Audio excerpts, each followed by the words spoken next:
Bueno, muy buenas tardes. En nombre de la Universidad de La Salle y en especial de nuestro hermano rector Niki Alexander Murcia, les agradecemos haber aceptado esta valiosa invitación. Se encuentra conmigo el decano de la Facultad de Ciencias de la Educación de la Universidad, el doctor Guillermo Londoño. Y en realidad para nosotros es muy placentero encontrar esta audiencia tan nutrida y una audiencia tan valiosa como son ustedes, los directivos docentes y los docentes. Mi nombre es Nancy Cañón, yo soy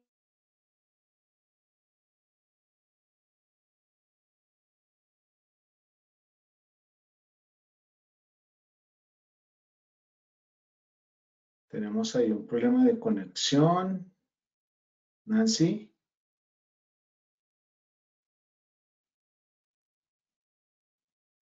Nancy.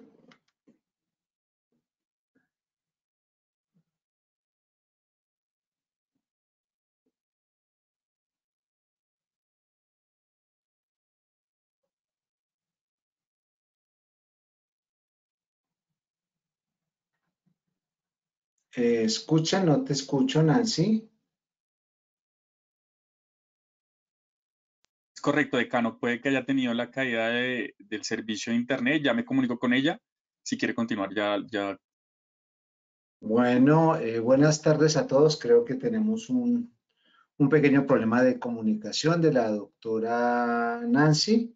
Entonces, mientras restablece la comunicación, de Ciencias de la Educación y es el presidente nacional de la Nancy, asociación. Sí, señor, Nancy, dime. se te cayó la comunicación y no te escuchamos, sino cuando te estabas presentando con el nombre. Ay, no, de verdad. Sí, se quedó congelado. ¿Y ahí me ves? No, por favor, activa nuevamente la cámara. Está activada. Listo, ahí sí te Ahí. vemos. No, volvió y se fue. Ahí, ¿Listo? ahí, ahí. Si quieres, retoma porque se congeló la imagen y no te escuchamos nada. Ah, por Dios. ¿Desde el comienzo? Sí, estabas presentándote. Bueno, no sé si por el chat la gente alcanzó a escuchar algo, era solamente yo o alcanzaron a escuchar la presentación. Pueden No, escribir por el pues chat. pido disculpas. Tuve un problema de señal y seguí aquí un poco con el proceso. Pues les decía que mi nombre es Nancy Cañón y que en este momento voy a proceder a presentarles a nuestro decano de la Facultad de Ciencias de la Educación de la Universidad, el doctor Guillermo Londoño. Es doctor en Educación y Sociedad de la Universidad de La Salle, es magíster en Educación de la Universidad de Sherbrooke, Canadá, especialista en Pedagogía en Educación Virtual, es licenciado en Filosofía, profesor e investigador universitario por más de 25 años y ha investigado principalmente en temas de educación, pedagogía y docencia universitaria. Además de ser el decano de nuestra facultad, es además el presidente nacional de la Asociación Colombiana de Facultades de Educación, ASCOFAD. Y pues nos ha preparado esta charla muy interesante para ustedes. Les vamos a pedir al finalizar de la presentación del doctor Londoño, a su lado derecho encuentran un panel donde agradecemos nos regalen sus preguntas. Yo voy a colaborarle al doctor Londoño un poco en esa logística de mencionarle quién le está preguntando y cuál es la pregunta a fin de podernos organizar un poco, incluso unificar algunas. Y hemos estructurado también para estar más cerca a ustedes y poder saber en qué podemos apoyarnos, si en temas de investigación, si en temas de posgrados, de educación continuada y demás, una encuesta. Cuando ustedes van a salir, la plataforma les va a presentar una encuesta que les toma 2 minutos. Esa encuesta les agradecemos la diligencia de forma que después podamos contactarnos y poder seguir trabajando colaborativamente la Universidad de La Salle junto con la comunidad académica de Sabana de Occidente. Sin más preámbulos, los dejo con el doctor Guillermo Londoño, decano de la Facultad de Ciencias de la Educación de la Universidad de La Salle. Guillermo, muchas gracias. Muchas gracias, doctora Nancy. Un saludo cordial, un abrazo virtual a todos nuestros colegas, maestros, maestras, directivos docentes, que se toman el espacio en medio de estas circunstancias que estamos viviendo, que son atípicas, que son inéditas para todos nosotros, de seguir en la lucha y de abrir estos espacios para la reflexión. Realmente quiero compartirles unas reflexiones muy sencillas. El título creo que es sugerente: la pedagogía más allá de la didáctica y la didáctica más allá de los métodos.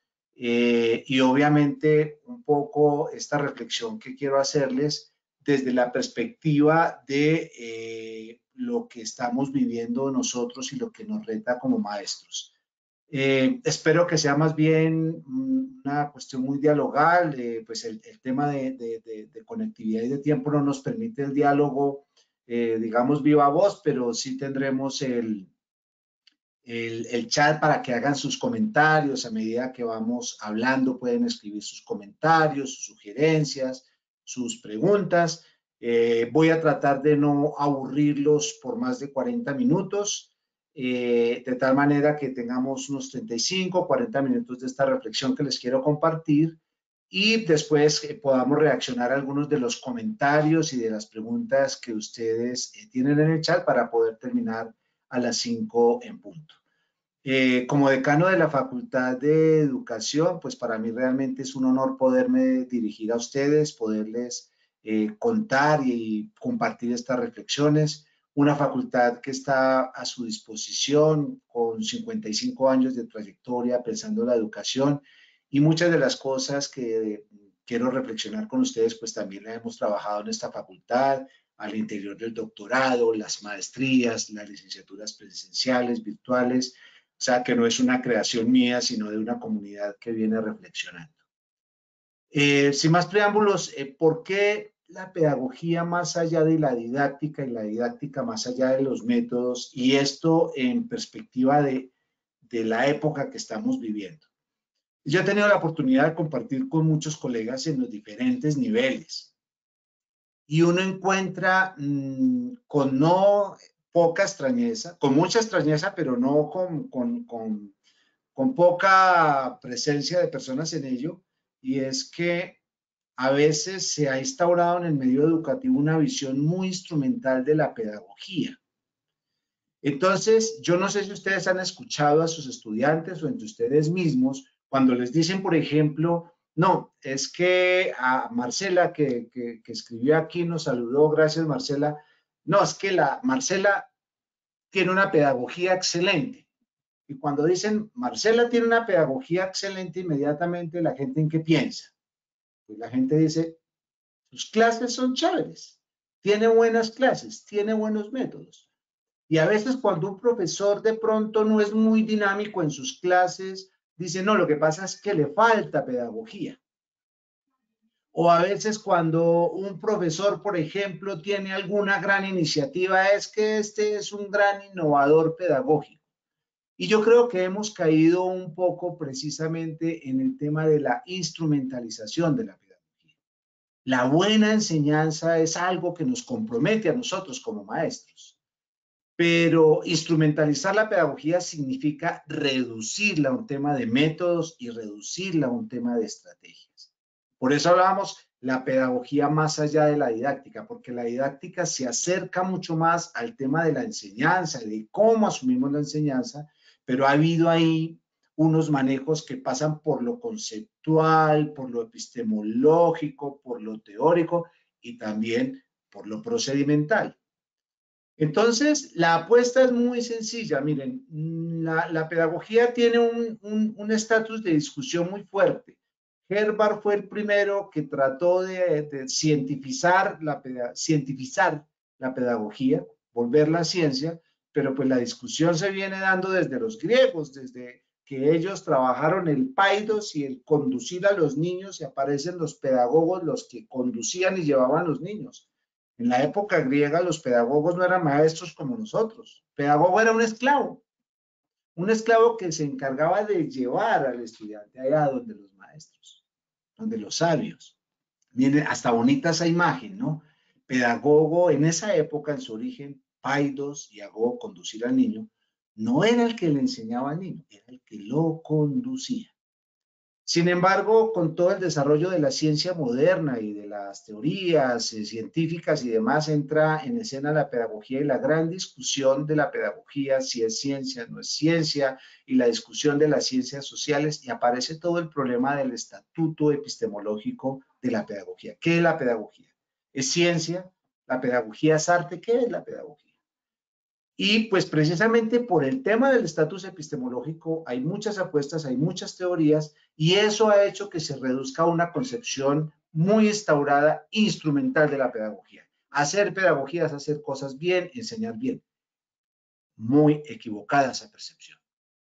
Porque sea ciencia o no, sea arte o no, sea disciplina o no, sea conocimiento o no, miren todo lo que implica la discusión, la pedagogía es arte, ciencia, conocimiento.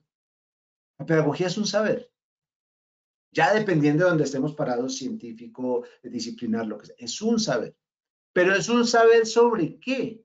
Es un saber sobre lo educativo.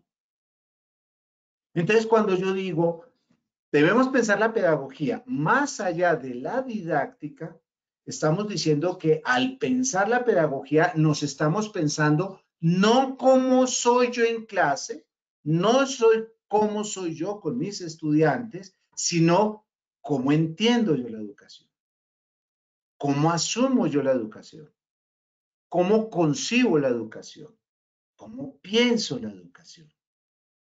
Y hay una gran corriente, sé que muchos de los que me están escuchando saben de esto, es un recorder y son expertos, mis excusas para los expertos que me escuchan, pero hay una corriente fuerte de la pedagogía como saber pedagógico, fruto de la reflexión del maestro sobre su propia práctica. Y eso es lo que quiero destacar.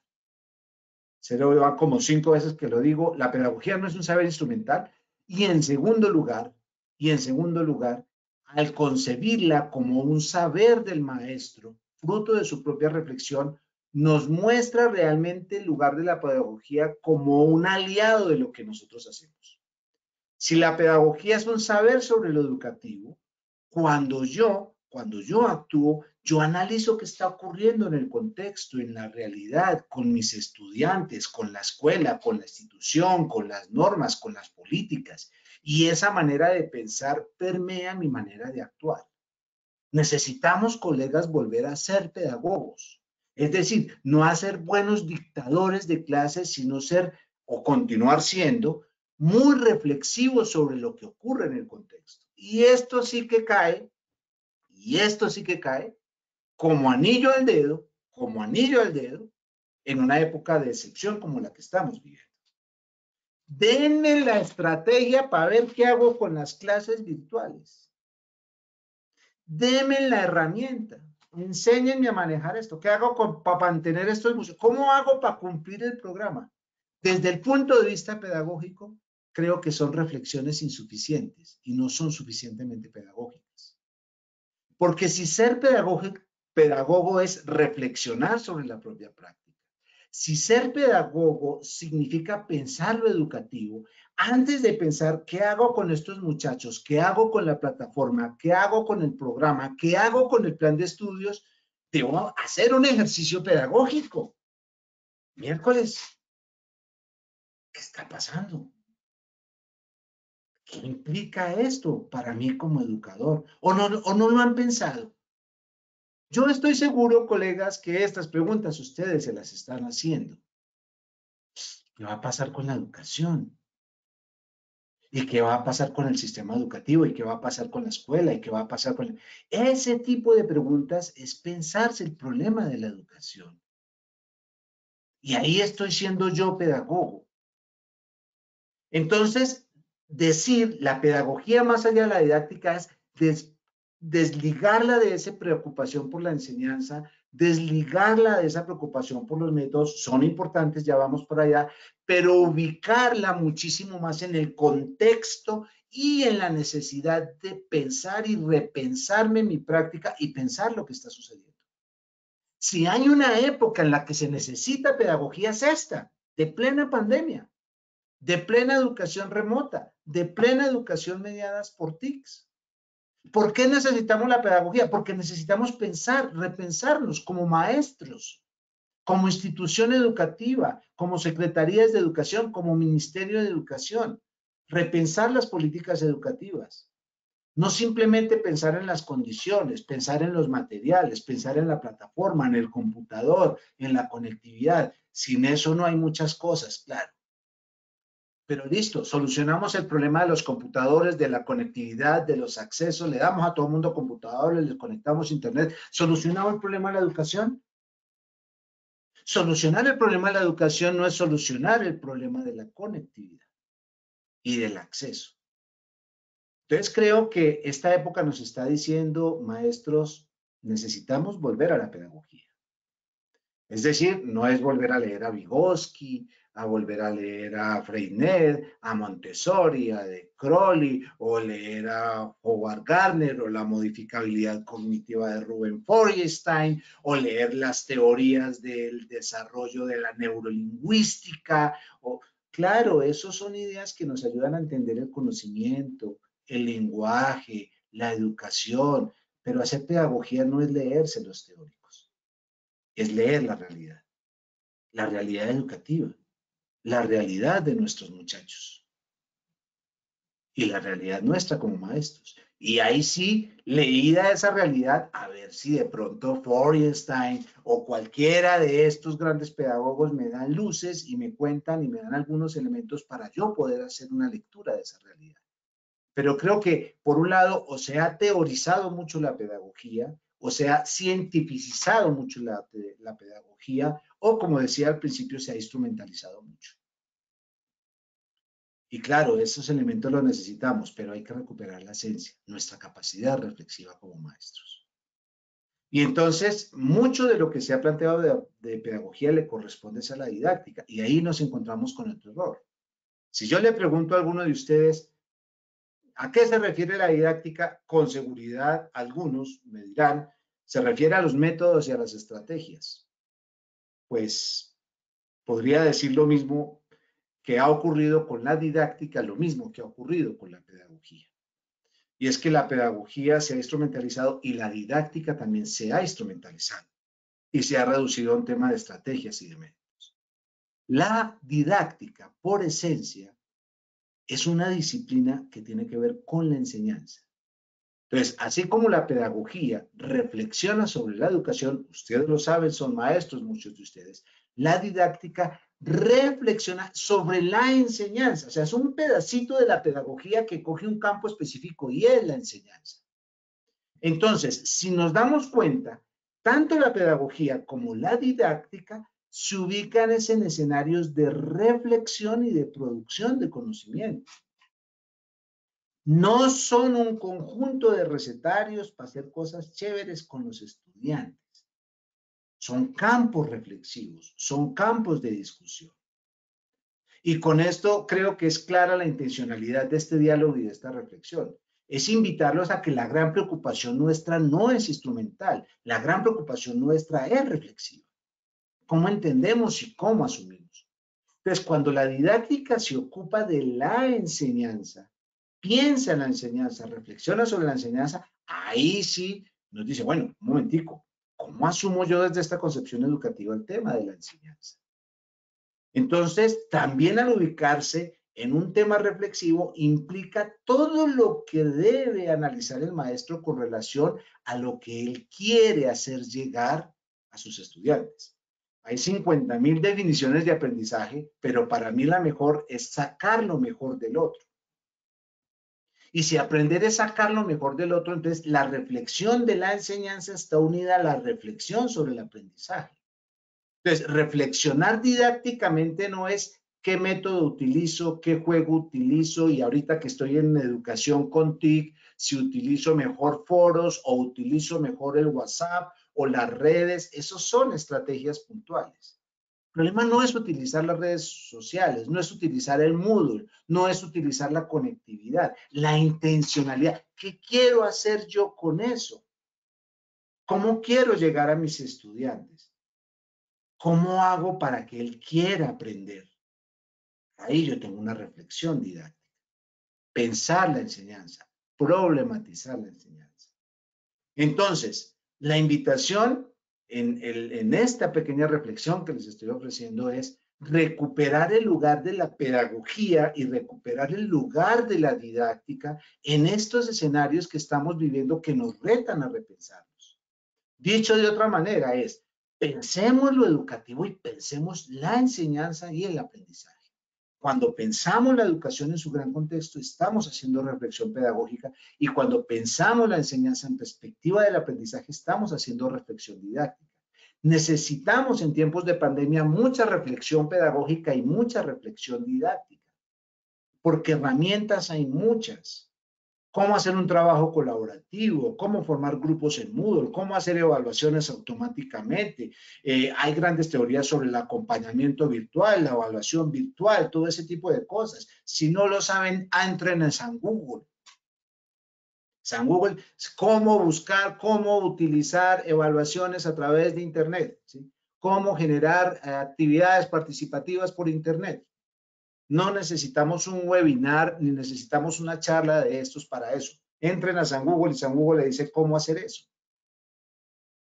El problema no es cómo hacerlo, colegas, amigos, amigas. El problema radica fundamentalmente en el lugar que yo le doy a esas estrategias. La pedagogía más allá de la didáctica más allá de los métodos. Entonces, cuando yo tengo claridad sobre lo pedagógico, cuando yo tengo claridad sobre lo didáctico, eso se tiene que revertir en mis acciones. Ahí sí, el método, la estrategia, la manera de mediación, la forma de relación. Es una invitación que le hacemos, maestros, a que no se despreocupen de cómo le hago y no, claro, porque es que es desesperante frente a esta coyuntura que estamos viviendo, pero más bien ir un poquitico más allá porque esas luces son las que me inspiran. Entonces voy a poner un ejemplo. En temas de redes sociales, en temas de redes de trabajo colaborativo, ahorita con esto de mediación, pues hay muchas técnicas para generar trabajo en equipo y trabajo colaborativo. Y yo aprendo y me encuentro una herramienta y de pronto logro y aprendo a manejar un blog y a través de un blog voy a hacer y me aprendo toda la técnica. Pero ahí yo tengo es una técnica de trabajo colaborativo. Pero eso si no está soportado en una reflexión pedagógica y didáctica, no es más que una técnica. Entonces la pregunta es, yo voy a hacer un blog. Pero a ver, lo mismo enseñar en Mosquera que en Funza, que en Bogotá. No es lo mismo de manera presencial que de manera virtual. No es lo mismo para los niños de preescolar que para los que están en la media vocacional. No es lo mismo para un grupo de estudiantes de X colegio donde pertenecen a estratos sociales muy altos de aquellos que están en otras situaciones muy diferentes y con necesidades muy particulares. La idea de hacer un trabajo colaborativo en un blog cambia. Y nosotros creemos que la solución está en aprender a manejar un blog para un trabajo colaborativo y así cumplir y enseñar los contenidos. No, eso no está soportado en reflexiones pedagógicas didácticas. Es una instrumentalización del ejercicio docente. Y en esta reflexión abogo mucho por eso. Somos pedagogos y somos didactas en la medida en que pensamos lo que hacemos, para qué lo hacemos, por quién lo hacemos y cómo lo hacemos. ¿Qué enseño? ¿Cómo enseño? ¿Para qué enseño? ¿Y a quién enseño? Entonces, recuperar el lugar de la pedagogía y recuperar el lugar de la didáctica significa recuperar nuestra capacidad analítica, nuestra capacidad reflexiva. Porque cuando yo analizo, cuando yo reflexiono, descubro realidades. Y frente a la claridad de esas realidades, ahí sí cobra sentido la estrategia A o la estrategia B. Pero ha ocurrido mucho en círculos educativos en todos los niveles, desde el preescolar hasta el doctorado. Y lo digo porque nosotros, por ejemplo, en nuestro doctorado en Educación y Sociedad, pues hay seminarios. Y en el doctorado en Educación y Sociedad, los seminarios del doctorado no simplemente dictar clase porque ya son doctores, no. Ahí hay un ejercicio pedagógico, ¿cómo le hablo yo a doctores en formación? Y en la maestría en docencia es una maestría en docencia. Entonces, la maestría en docencia no es simplemente dictar clases sobre docencia, hay un contexto y es que quienes van allá están pensando en la docencia. Pero en la maestría en didáctica de las lenguas no es pensar la docencia, ni es pensar el doctorado, es pensar la enseñanza de las lenguas. ¿Y qué me dice, por ejemplo, tenemos otra en escenarios virtuales de aprendizaje? Pues a ver, ¿qué significa enseñar de manera mediada a través de las TIC? Entonces yo creo que a veces o disciplinamos mucho los temas de formación o los ámbitos de formación o los instrumentalizamos mucho. ¿Por qué? Por ausencia de pedagogía y didáctica. Es decir, por ausencia de juicios que nos alimenten. Entonces alguien puede decir, entonces, si yo me pongo a reflexionar y me pongo por la noche, ¿qué pasa? ¿Estoy siendo pedagogo? Sí, claro que sí es pedagogo. Ahora, hay niveles, hay pedagogía teórica, hay pedagogía.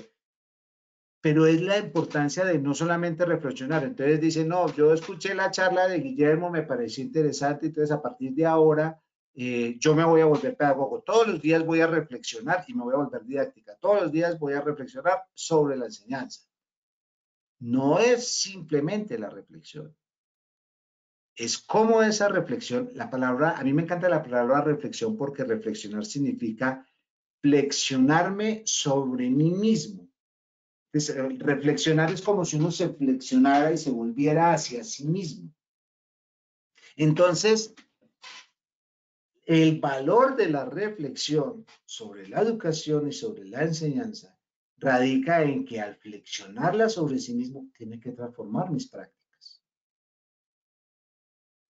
Si yo no logro incorporar el ejercicio reflexivo, pedagógico y didáctico a la transformación de mis prácticas, pues no será más que una simple reflexión como cuando uno se pone a pensar, bueno, ¿qué va a pasar ahorita después de que Uribe está en las que está? ¿Qué va a pasar con el país y qué va a pasar con la política? Y entonces los uribistas dirán una cosa, los antiuribistas dirán otra cosa, los que están en el centro otra, y todo el mundo podrá reflexionar.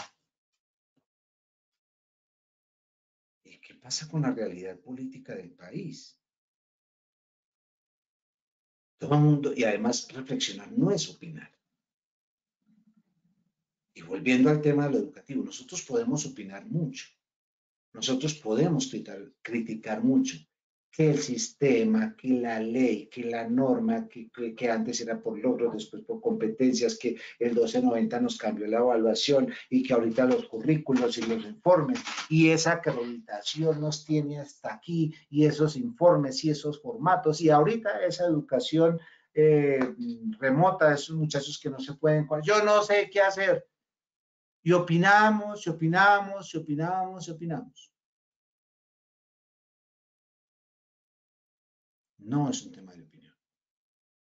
Es un tema de reflexión que necesariamente se incorpora a mi quehacer y se incorpora a mis prácticas pedagógicas. Y es una invitación, maestros. Yo creo que no estoy siendo irrespetuoso, todo lo contrario, estoy reconociendo la importancia porque estoy seguro que porque yo lo estoy diciendo, estoy partiendo del hecho de que ustedes no piensan, de que ustedes no reflexionan, de que ustedes no analizan. No, es más bien recuperar eso que muchos de ustedes hacen. Recuperar la necesidad, la importancia y la pertinencia de volver sobre nosotros.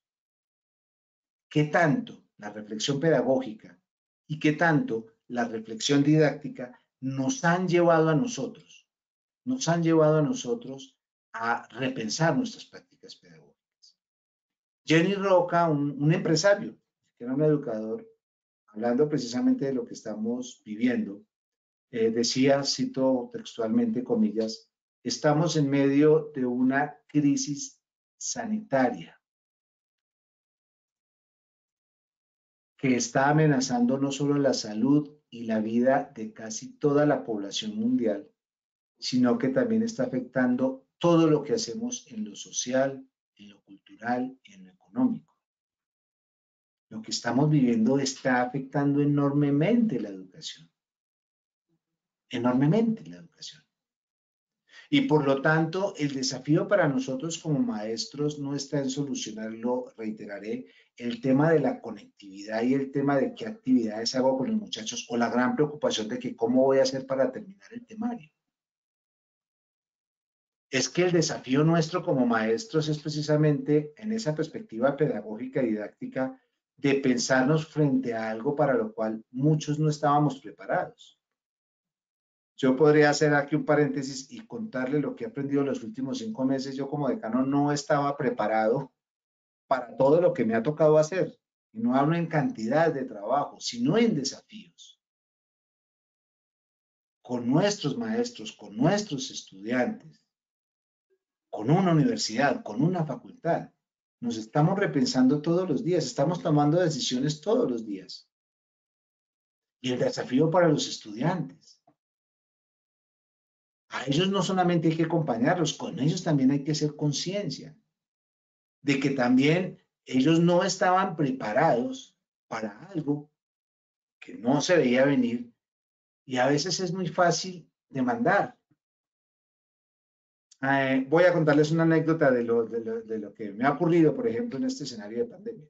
Un grupo de estudiantes enérgicos de licenciatura, de la licenciatura en español y lenguas extranjeras, con carta, con representante, bueno, con toda la cosa, pero más con todo el derecho, ¿no? Más faltaba y los espacios están abiertos.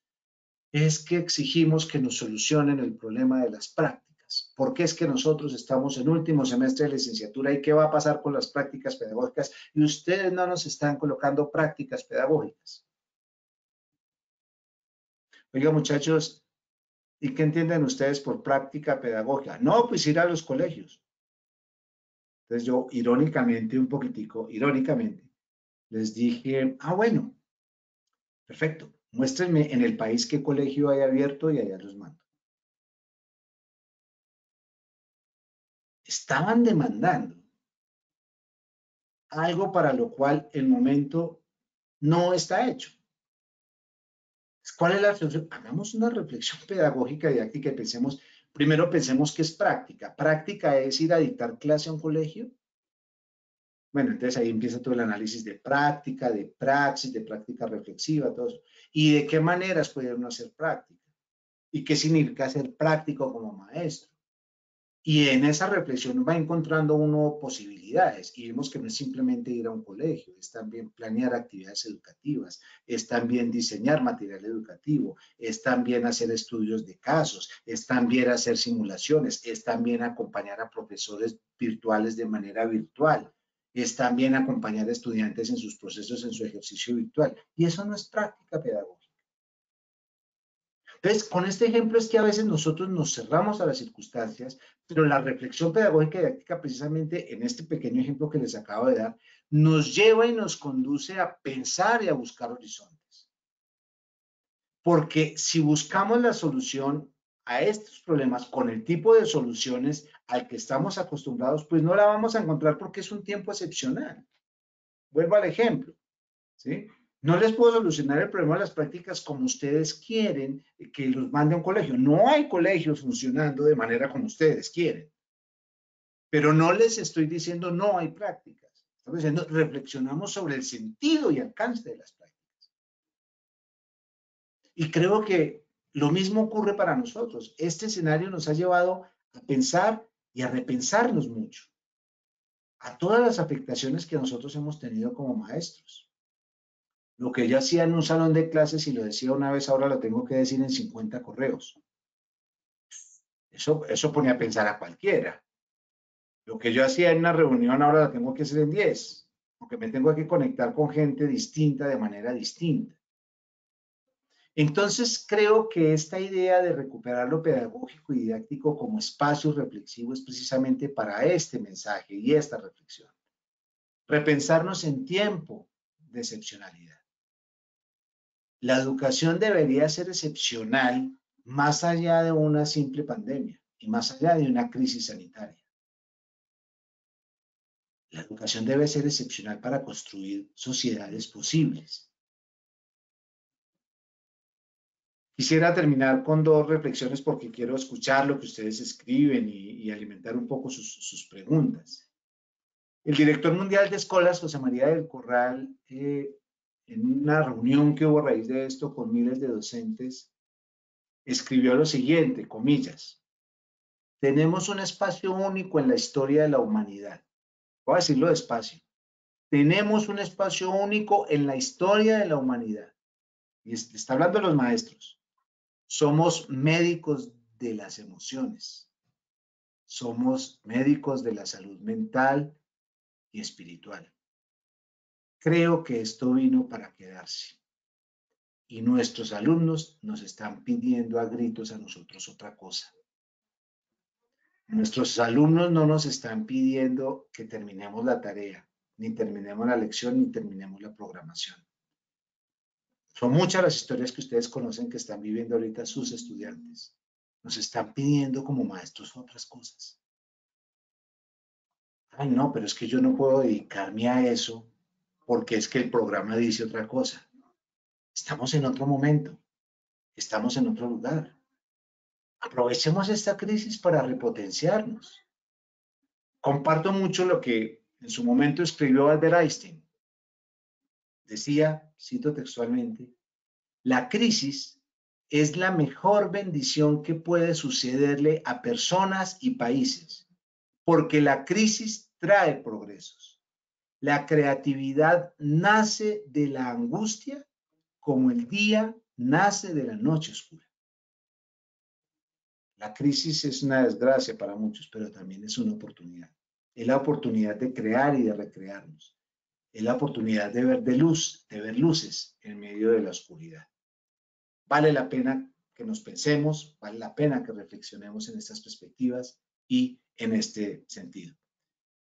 Damos entonces, espero esta reflexión fue, repito, más que una gran conferencia academicista, una reflexión de lo que implica para nosotros lo pedagógico y lo didáctico en este compromiso. Entonces, no, aprovechemos estos minuticos y el tiempo que nos da la plataforma.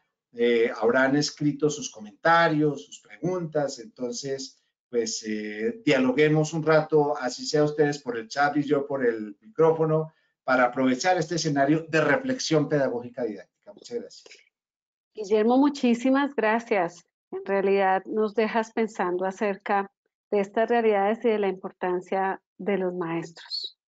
Mira, algunos te están agradeciendo y William Pedraza y Diana Patricia García te tienen dos inquietudes. William te pregunta que en este momento, ¿cómo ves el tema del conectivismo como teoría dentro del ámbito educativo? Y Diana Patricia García quisiera que le dieras un ejemplo acerca de la pedagogía aplicada en estos momentos. Bien, el tema del conectivismo, precisamente algo insinué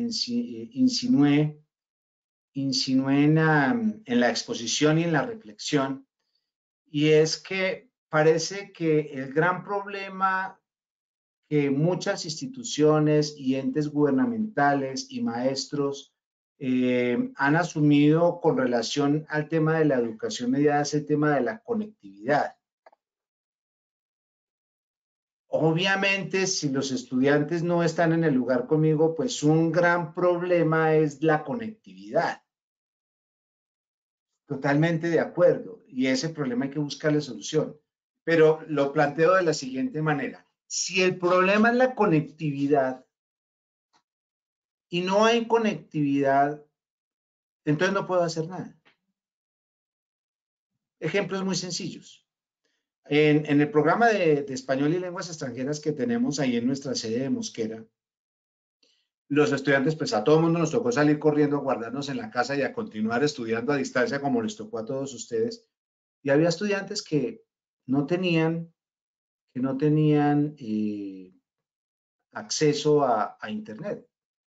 Entonces se solucionó el tema de la conectividad enviándoles unas SIM card para que pudieran conectarse a través del celular.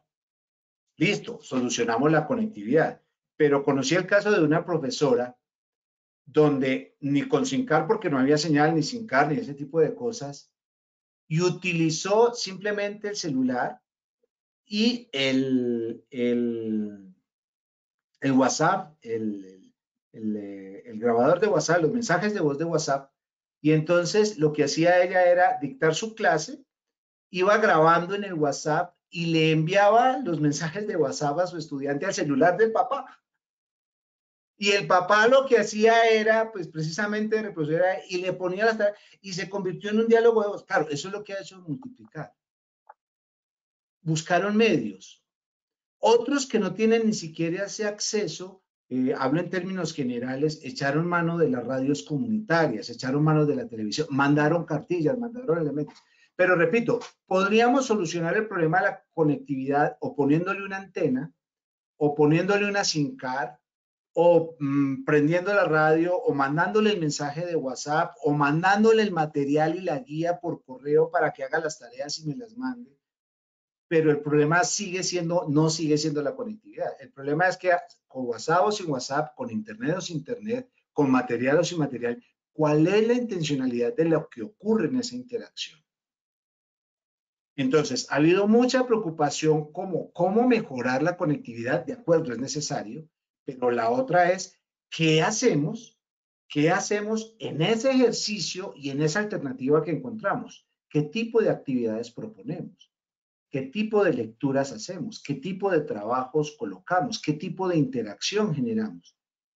Y creo que esa es como una de las grandes reflexiones. Y la otra, ¿me repite la pregunta, Nancy, del ejemplo? Sí, que si le regalas por favor un ejemplo de la verdadera pedagogía aplicada a estos momentos. Bueno, creo que me adelanté un poco con la pregunta anterior, pero podría dar ejemplos de la vida real, como se dice. Nosotros en la facultad hemos hecho, pues para quienes conocen a La Salle, saben que La Salle pues es una institución donde la figura del maestro es esencial y el tema del acompañamiento es fundamental, y eso lo hemos querido impregnar, por ejemplo, en nuestros estudiantes de Mosquera y en los estudiantes de las maestrías. Este tipo de reflexiones, y entonces hemos promovido con nuestros maestros de la facultad algunas reflexiones. Hay una maestra de la facultad que es profesora del distrito y se encontraron con el problema de que arrancaron todos desesperados de, bueno, entonces yo estoy enseñando matemáticas 1 y entonces voy en la resta y entonces cómo sigo para enseñar la multiplicación, y el otro yo geografía y voy en los accidentes geográficos y cómo hago. Y entonces el despelote de los profesores como inventándose actividades, materiales para poder cumplir con el programa, y a los 15 días estudiantes y profesores estaban reventados. Con 50.000 actividades de los profesores y con 50.000 actividades de los estudiantes, porque los profesores lo que hicieron fue llenarlos de tareas y de trabajos.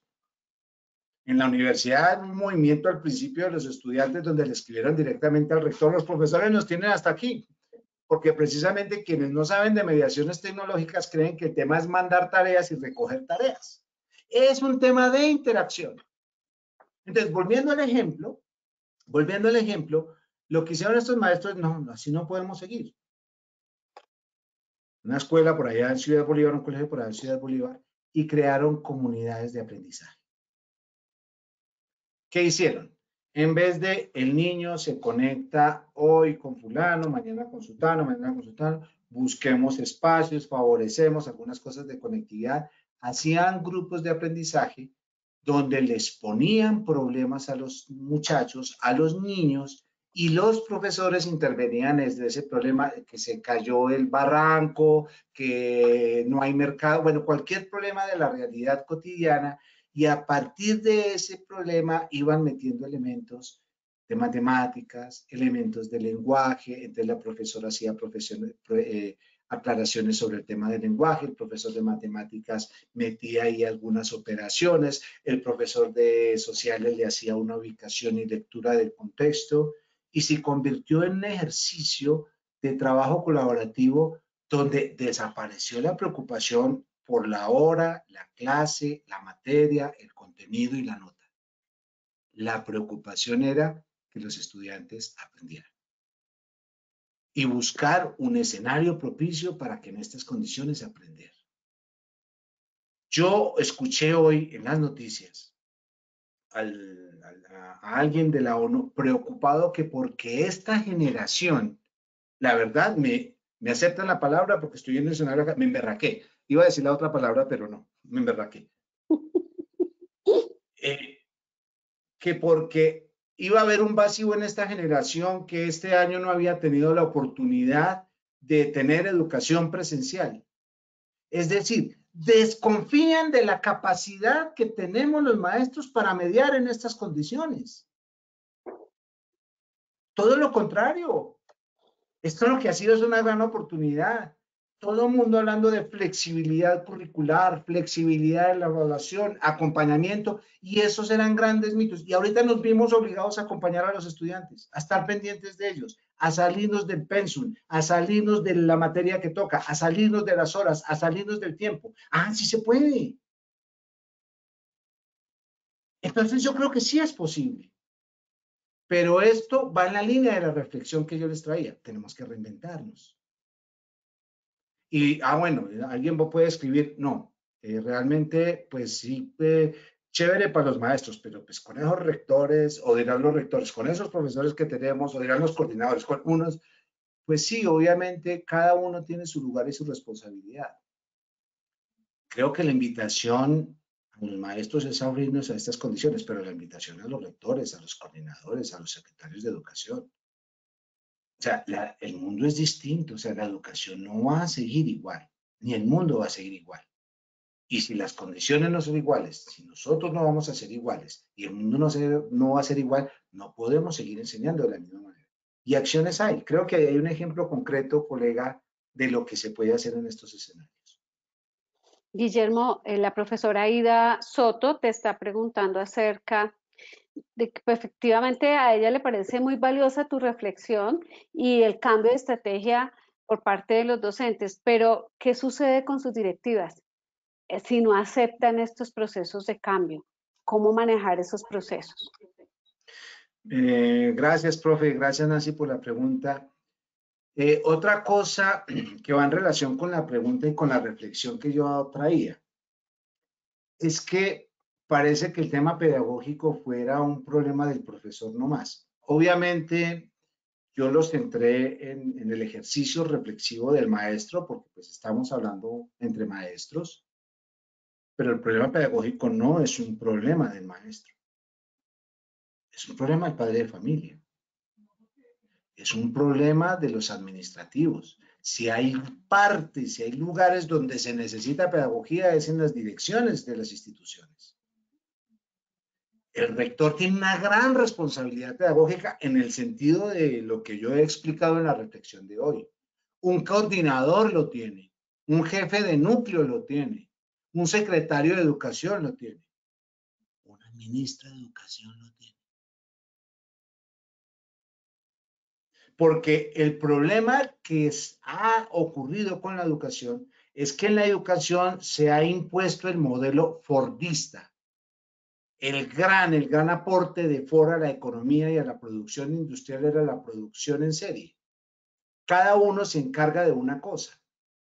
Cuando Ford multiplicó la producción de carros en su fábrica, es porque se inventó la producción en serie. Ya no todos construían un carro al mismo tiempo, sino que cada uno se encargaba de un pedacito, pero además era perfecto en su pedacito, y entonces las perfecciones de las diferentes partes, lo único que había que hacer era ensamblar, y de ahí viene que ya no existen las constructoras, sino las ensambladoras.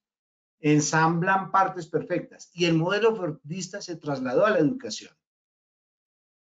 Los directivos se encargan de una cosa, los coordinadores de otra, los profesores de otra, los estudiantes de otra. El área de español se encarga de esto, el área de inglés. A ver, la realidad no es un carro que se construye por partes. Y el ser humano no es una cosa que se construye por pedazos. La realidad es integral, el ser humano es integral y la sociedad es integral. Y ese es uno de los grandes problemas que tenemos en la educación. Miren que el problema no es ni siquiera la pandemia. La pandemia nos ha ayudado para despertar todas estas reflexiones. Es para hacernos caer conciencia de eso. En ciertas instituciones, muchas cosas, sí o no, que ustedes nos pueden contar aquí casos incluso, muchas cosas eran imposibles que ahora son posibles. Entonces, antes no se podía esto, ahora sí se puede. Es que antes uno tenía que ir personalmente, por ahora se puede mandar el correo. Pero cosas que antes no se puede, ahora sí se pueden. Entonces, señor rector, la reflexión pedagógica también es responsabilidad suya. Y si no asumimos la educación como un eje sistémico, como una realidad sistémica, pues ahí tiene que entrar no solo la reflexión pedagógica del maestro, sino la reflexión pedagógica de quienes tienen que ver con la educación. Y eso incluye a los estudiantes. Y eso incluye a los padres de familia. Y eso incluye a quienes definen las políticas educativas. Entonces, creo que nuestra reflexión como maestros nos ayuda un pedacito a transformar esta realidad. Porque la realidad se transforma es con el concurso de todos los actores. Guillermo, muchas gracias. Justamente la profesora Eliana Torres está comentando que no es solamente un asunto del maestro y del estudiante, que eso también involucra efectivamente padres de familia hasta los directivos. Hasta el momento no tenemos más preguntas. Nos están diciendo que los invitemos a futuros seminarios. Efectivamente, justamente por eso les pedimos que nos regalen la encuesta que se activa cuando ustedes intentan ya salirse, para que nosotros podamos organizar por municipios o por colegios o por comunidades específicas alguna ¿qué? Procesos propios, como les mencionaba Guillermo, propios en los contextos de cada uno de ustedes, en su colegio, en su comunidad, en el municipio, etcétera. Camilo, te agradezco, sé que estás pidiendo la palabra, pero te agradecería, por favor, si nos escribes en este momento, porque hoy tenemos un inconveniente. Yo sé que estuviste ayer y sabes que podemos activar los micrófonos, pero es que tenemos un inconveniente hoy con la plataforma y no podemos activarte el micrófono. No sé si nos regalas, por favor, tu inquietud. Te están ofreciendo agradecimientos Diana Patricia, Elizabeth, le parece que esto es fundamental. Solandi también te está agradeciendo por estas reflexiones. Estela te da las gracias porque para ella esto es fundamental. Eliana Torres, que muy apreciado decano, le ha parecido muy bien. Luisa también te está dando gracias por el proceso, igual que Lady Viviana Sánchez. No sé si Camilo nos quieres escribir. Muchas gracias, profes, por sus comentarios y sus agradecimientos. Más agradecido yo por seguir conectados y seguir escuchando estas reflexiones.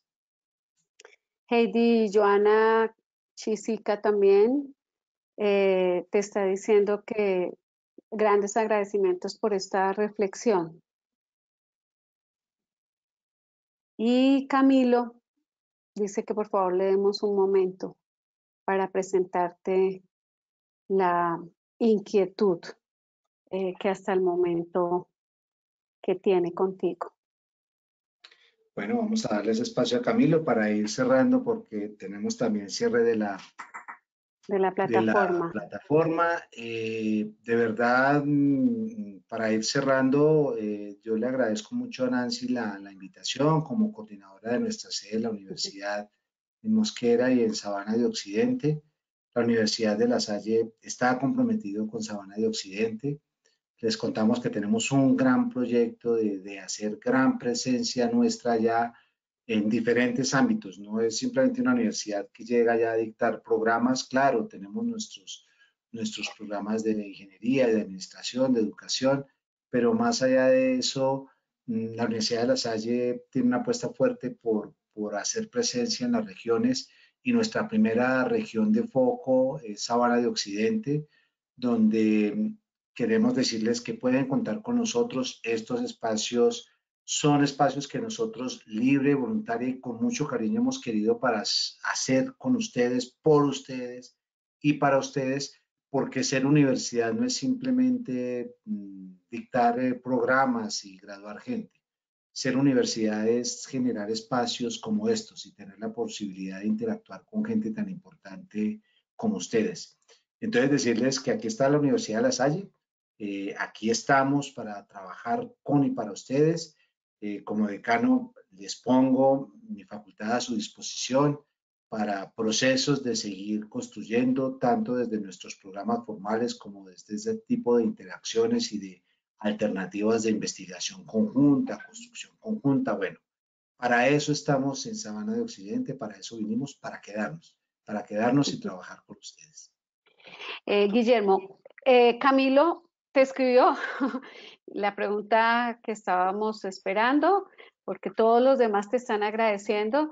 Camilo dice que cómo hacen para hacer caer en cuenta a los padres de familia que la educación no solo sirve para adquirir saberes o competencias, que va más allá de eso. Y los demás docentes que se encuentran acá están agradeciéndote. Y la profesora Leyde Sánchez dice que ojalá pronto logren llegar con la oferta de doctorado para los docentes del municipio, y sé que en ese sentido tú les tienes una propuesta también.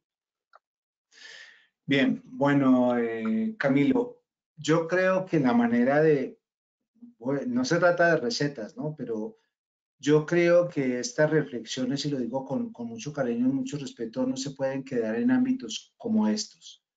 Yo creo que reflexiones como la que nosotros estamos haciendo conjuntamente hay que hacerlas con las directivas de las instituciones y hay que hacerlas con los padres de familia y hay que hacerlas con los muchachos. Yo creo que nosotros no podemos trabajar, he insistido mucho en transformar nuestras prácticas, pero si queremos mejorar la educación no depende solo de las prácticas del maestro, sino de toda una comunidad.